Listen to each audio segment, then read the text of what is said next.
মনে পড়ে আমার সেই দিনটির কথা, যখন মামি বললেন, আজ আমার পায়ে মালিশ করে দাও। তার এই কথায় আমি খানিকটা বিস্মিত হয়ে গেলাম। তারপর আমি মামির পায়ে মালিশ করতে শুরু করলাম। হঠাৎ মামি আমার হাত ধরে আমাকে নিজের দিকে টেনে নিলেন। আমি কিছু বুঝে ওঠার আগেই, বন্ধুরা, গল্প শুরু করার আগে একটু মামির সম্পর্কে জানাই। আমার মামির বয়স ৩৫ বছর এবং তিনি খুবই সুন্দর। তার সৌন্দর্যে সবাই মুগ্ধ হয়ে যেত। আমি তার বাড়িতে কাজ করতাম এবং তিনি প্রতিদিন আমার কাছে পায়ের মালিশ করাতেন। আমি চুপচাপ মাথা নিচু করে মালিশ করে যেতাম। একদিন যখন আমি মামির বাড়িতে গেলাম, তখন আমি দরজা নক করতে লাগলাম। অল্প সময়ের মধ্যেই একটি মিষ্টি আওয়াজ শুনতে পেলাম, ১ মিনিট আসছি। দরজা খোলার পরে যখন আমি মামিকে দেখলাম, মনে হলো যেন স্বর্গ থেকে কেউ নেমে এসেছে। তার রূপ, উজ্জ্বল ত্বক এবং চকচকে চোখ ছিল অসাধারণ।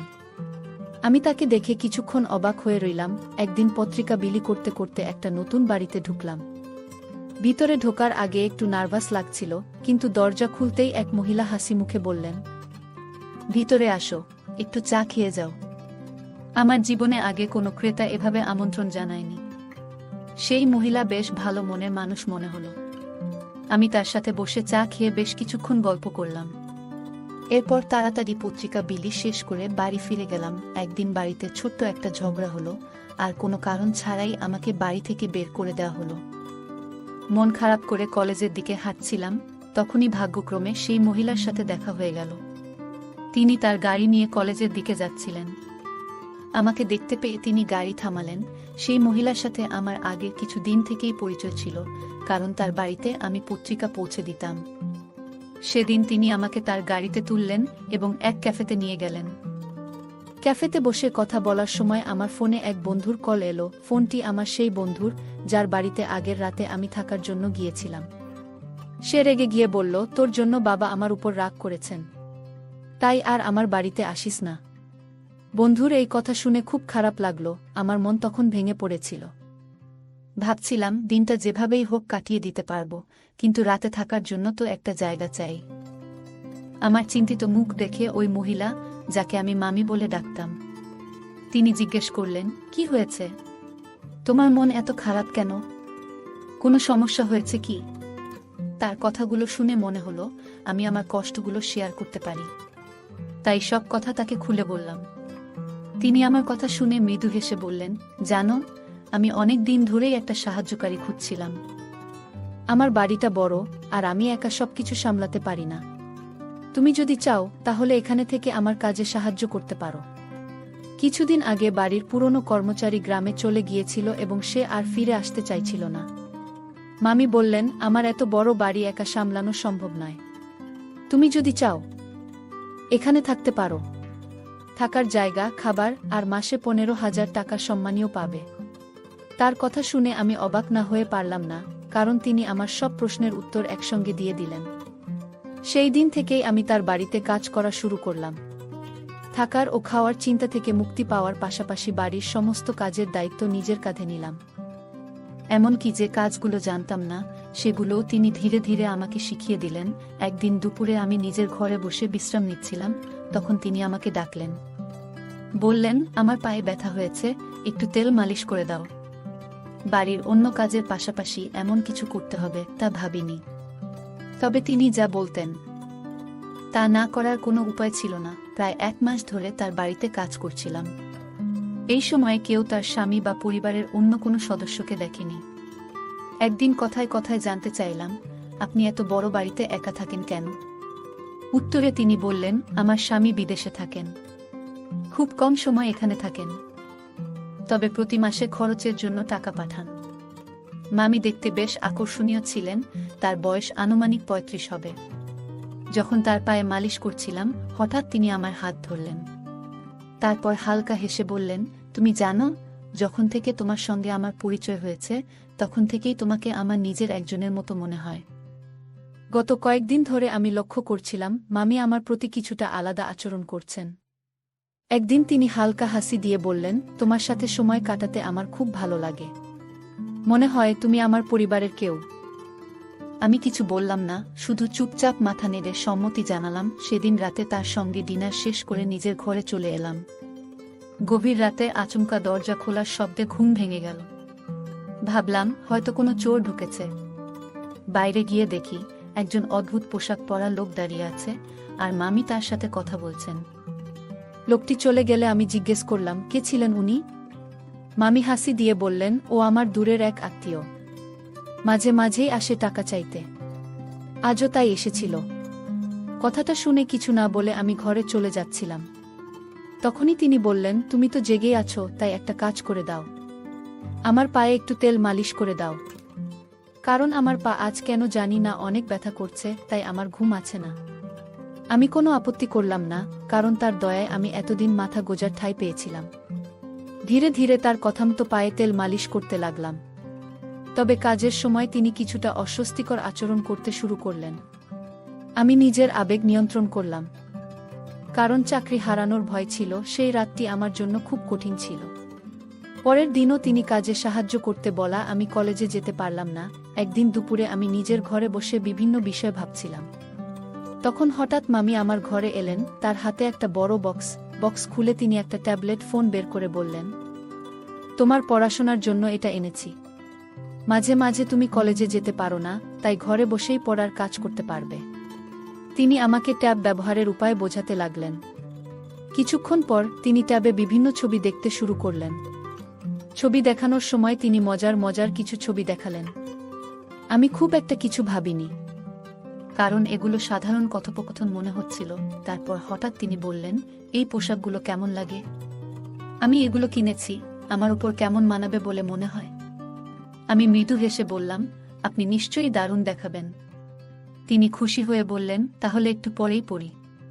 কিছুক্ষণ পর তিনি ঘর থেকে বেরিয়ে এলেন নতুন পোশাক পরে। তিনি আমাকে জিজ্ঞেস করলেন, কেমন লাগছে?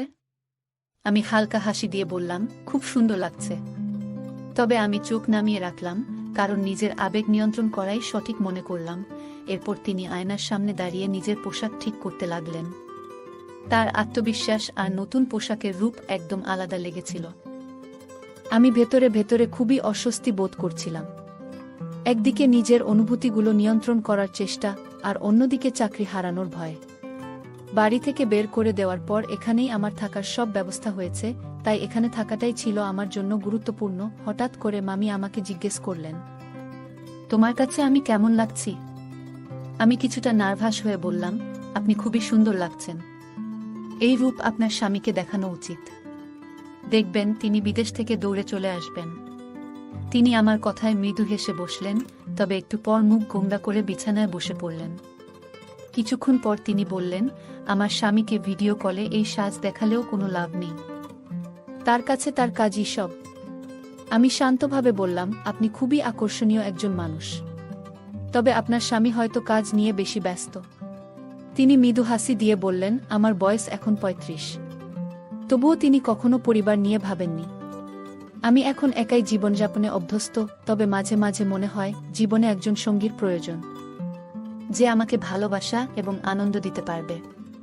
তার কথাগুলো শোনার পর আমি আর কোনো কথা বললাম না। মনে হলো তিনি তার মনের কষ্টগুলো ভাগ করে নিচ্ছেন। মামি মৃদু কণ্ঠে বললেন, যদি আমার স্বামী আমাকে সত্যিই বুঝতেন, তবে আজ এই দিন দেখতে হতো না। আমি কারো সমর্থনের জন্য এভাবে অপেক্ষা করতাম না। তার চোখে জল এসে গেল। এরপর বললেন, তোমাকে দেখে আমার বিশ্বাস হয় তুমি কখনো আমাকে হতাশ করবে না। আমি বুঝতে পারছিলাম তিনি হয়তো ধীরে ধীরে নিজের একাকিত্বের কথা শেয়ার করছেন। তিনি সামনের চেয়ারে আধো পোশাকে বসে রইলেন। আমি অস্বস্তি বোধ করছিলাম এবং নিজেকে সামলাতে সেই ঘর থেকে বেরিয়ে এলাম। বুঝতে পারছিলাম সেখানে থাকলে নিজের উপর নিয়ন্ত্রণ রাখা কঠিন হয়ে যাবে। রাতে রান্নাঘরে যখন আমি রাতের খাবার প্রস্তুত করছিলাম, তখন হঠাৎ তিনি রান্নাঘরে এলেন। আমি গরম দুধ আগে থেকেই তৈরি করে রেখেছিলাম। তিনি দুধের পাত্রটি তুলে নিচে রাখছিলেন, কিন্তু অসাবধানতাবশত সেই গরম দুধ আমার পায়ের উপর পড়ে গেল। পা জ্বলে যাওয়ায় আমি যন্ত্রণায় চিৎকার করতে লাগলাম। মামি দ্রুত আমাকে তার ঘরে নিয়ে গেলেন এবং কুলিং ক্রিম দিয়ে আমার পায়ে মালিশ করতে শুরু করলেন। আমি ততক্ষণে সাধারণ প্যান্ট পরা অবস্থায় তার সামনে শুয়েছিলাম, কিন্তু আমার সমস্ত মনোযোগ ছিল পায়ের ব্যথার উপর। পায়ের ব্যথায় অনেক কষ্ট পাচ্ছিলাম। তিনি অনুশোচনায় ভেঙে পড়ে বললেন, তোমার এমন কষ্টের জন্য আমিই দায়ী। আমি আসলেই ভুল করেছি, নিজেকে ক্ষমা করতে পারছি না। তার কথাগুলো শুনে আমি তাকে শান্ত করার চেষ্টা করলাম, কারণ তার চোখে অনুশোচনা স্পষ্ট ছিল। মামি হঠাৎ নিজেকে দোষারোপ করতে লাগলেন এবং নিজের হাত দিয়ে নিজের গালে চড় মারতে শুরু করলেন। এই দৃশ্য দেখে আমি হতবাক হয়ে গেলাম। তখন আমি তার হাত ধরে থামালাম এবং বললাম, আপনার কোনো দোষ নেই। যা হওয়ার ছিল তা হয়ে গেছে। আমরা অতীত বদলাতে পারব না। এখন নিজেকে দোষ দেওয়া বন্ধ করেন। তার চোখ দিয়ে জল গড়িয়ে পড়ছিল। আমি এগিয়ে গিয়ে তার চোখের জল মুছে দিলাম। কিন্তু হঠাৎ তিনি আমার আহত পায়ে হাত রাখলেন আর আমার মুখ দিয়ে যন্ত্রণার শব্দ বেরিয়ে গেল। তিনি সঙ্গে সঙ্গে সরে গেলেন। আমি একজন ২০ বছরের তরুণ আর তিনি ৩৫ বছরের একজন পরিপক্ব নারী। এমন পরিস্থিতি আমি কল্পনাও করিনি। রাতে তিনি আমার জন্য দুধ নিয়ে এলেন এবং আবারও আমার পায়ে ক্রিম লাগালেন। আমার পা খুবই ব্যথা করছিল। দুধ খাওয়ার কিছুক্ষণ পর আমি ঘুমিয়ে পড়লাম, কিন্তু তিনি আমার পায়ের কাছে বসে অনেকক্ষণ ধরে আমার যত্ন নিচ্ছিলেন। পরবর্তী কয়েকদিনে তার যত্নের জন্যই আমার পা দ্রুত সেরে উঠল। যখন আমি পুরোপুরি সুস্থ হলাম, তখন তিনি আমাকে আরও ভালো করে দেখভাল করতে শুরু করলেন। প্রতি রাতেই দুধ খাওয়ার ব্যবস্থা করতেন এবং সবসময় আমার ভালো থাকার জন্য চিন্তিত থাকতেন। একদিন সন্ধ্যায় তিনি আমাকে তার ঘরে ডাকলেন। আমি ঘরে ঢুকে দেখলাম তিনি শুধু একটি তোয়ালে জড়িয়ে আছেন। এই দৃশ্য দেখে আমি খানিকটা অস্বস্তিতে পড়ে গেলাম, কারণ আমি তাকে অনেক সম্মান করতাম। তিনি আমার আশ্রয়দাতা। তিনি তার বিছানার ওপর রাখা শাড়িগুলোর দিকে ইঙ্গিত করে বললেন, আজ আমি তোমার পছন্দের একটি শাড়ি পরব। একটু বাইরে যেতে চাই, তাই তুমি যেটা বলবে সেটাই পরব। আমি শাড়িগুলোর মধ্যে থেকে একটি বেছে দিয়ে বললাম, এটি আপনার জন্য একদম মানানসই হবে। আজ মামির আচরণ খুবই আলাদা ছিল। মনে হচ্ছিল তিনি হয়তো প্রথমবার সাদা সালোয়ার কামিজ পরেছেন। সারা দিন আমাকে সাহায্যের জন্য ডেকে চলেছেন। আমি তার সাজগোজে সাহায্য করছিলাম আর তাকে আরও সুন্দর লাগানোর জন্য তিনি আমার পরামর্শ নিচ্ছিলেন। যখন তিনি সেজে উঠলেন, তখন আমাকে জিজ্ঞাসা করলেন, কেমন লাগছে আমাকে? আমি বললাম, আপনাকে সবসময় সুন্দর লাগে, আজও অসাধারণ দেখাচ্ছে। এই কথা শুনে তিনি আনন্দে আমাকে জড়িয়ে ধরলেন। তারপর তিনি তার ফোন বের করে আমাদের দুজনের কয়েকটি ছবি তুলে নিলেন। আমি কিছুটা অবাক হয়ে ভাবছিলাম, মামি হঠাৎ এইসব কেন করছেন? তখন আমি তাকে বললাম, মামি, আমি মাত্র ২০ বছর বয়সী। আপনি আমার সঙ্গে যা করছেন তা নিয়ে একটু ভাবা উচিত। এই কথা শুনে মামি কিছুটা রেগে গেলেন এবং বললেন, তুমি এত কথা কেন বলছো?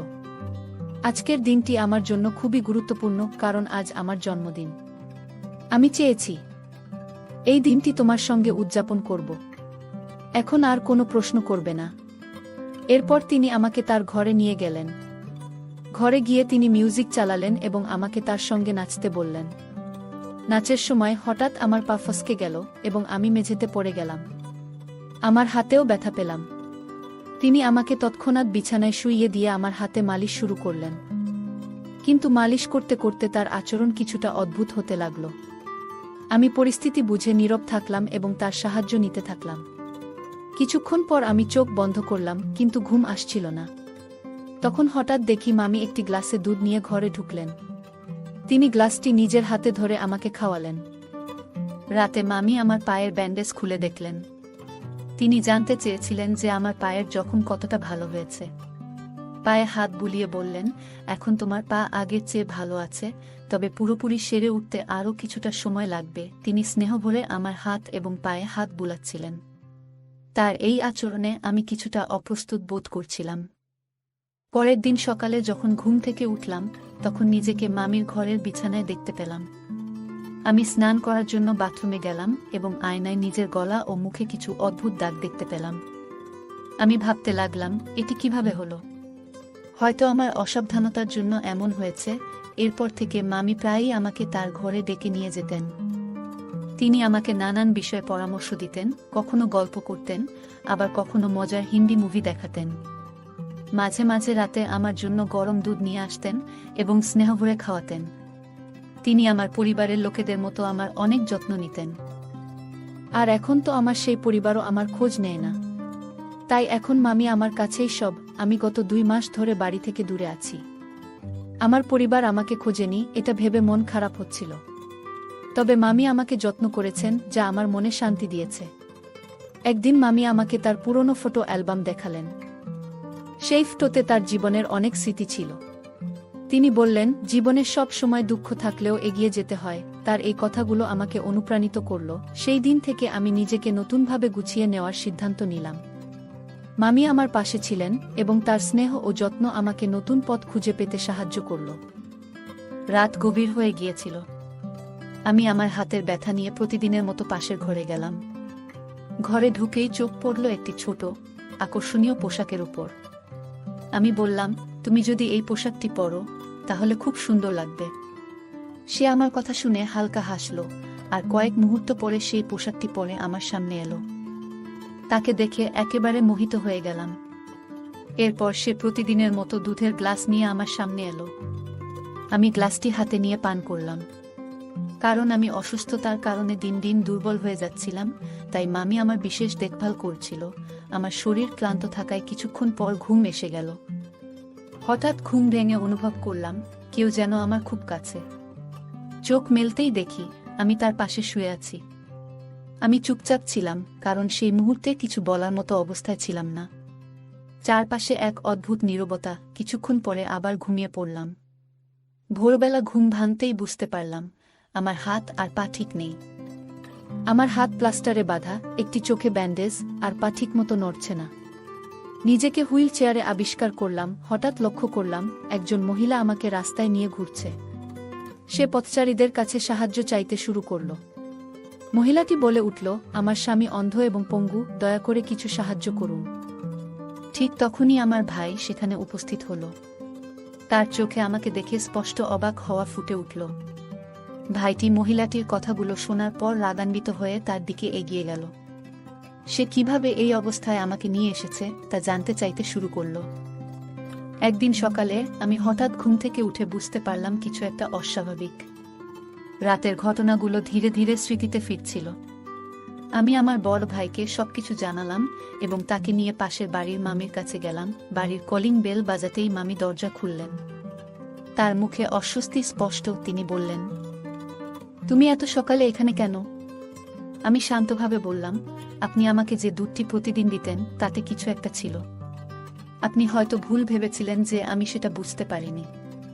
তবে আমি সবকিছু জানি। মামির চেহারায় আতঙ্ক ফুটে উঠল।